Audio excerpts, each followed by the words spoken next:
মাত্র ২০ টাকায় পেয়ে যাচ্ছেন হাফ ডিম মাখা এবং ৪০ টাকায় পেয়ে যাচ্ছেন ফুল ডিম মাখা। তবে এই ডিম মাখায় শুধু কিন্তু ডিমই না, থাকছে হচ্ছে চানাচুর, ছোলা, থাকছে আলু সিদ্ধ এবং বিভিন্ন রকমের মসলা, পেঁয়াজ সহ তেলটাও কিন্তু দেয় বেশ অভিনব কায়দায়। দৈনিক ১৫০ থেকে ২০০ পিস ডিম বিক্রি করেন, ৫ কেজির উপর ছোলা এবং ৫ কেজি আলু সিদ্ধ বিক্রি করে থাকে তিনি বিকাল ৪টা থেকে রাত ১০টা পর্যন্ত। মোটামুটি বেশ লম্বা লাইন দাঁড়িয়েই নিতে হয় তার এই মাখা। আমিও লাইনে বেশ কিছুক্ষণ দাঁড়িয়ে থাকার পর হাতে পেলাম তাদের এই মাখা, যার দাম ছিল ৪০ টাকার মাখাটা নিয়েছিলাম ফুল ডিমের মাখা। এবং এখানে যদি দেখায় শসা সহ পেঁয়াজ, কাঁচামরিচ এবং চানাচুর, পাঁপড় সহ, ছোলা সহ ডিমটা দিয়ে মাখাই দিয়েছিল।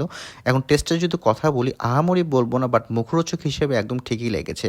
খাইতে বেশ মজা আছে, খুব বেশি যে স্পাইসি তাও বলবো না, মুচমুচে প্লাস হচ্ছে যে ডিমের একটা ফ্লেভার পাচ্ছি প্রতিটা বাইটে। ডিমটা যেহেতু কাট করে দিয়েছে, তবে ৪০ টাকা হিসেবে যদি আরেকটু কোয়ান্টিটি হতো তাহলে আমার কাছে মনে ভালো লাগতো। যা হোক, এই গরম গরম মাখা খাইতে হলে আপনাকে আসতে হবে আমাদের বগুড়া বারোপুর ওভারব্রিজের একদম নিচে বা বারোপুর যে মোড়টা আছে সে মোড়ে একদম পেয়ে যাবেন এই ডিম ছোলা মাখাটা। সো আজকের ভিডিওটা এই পর্যন্ত, কেমন লেগেছে অবশ্যই কমেন্ট বক্সে জানাবেন।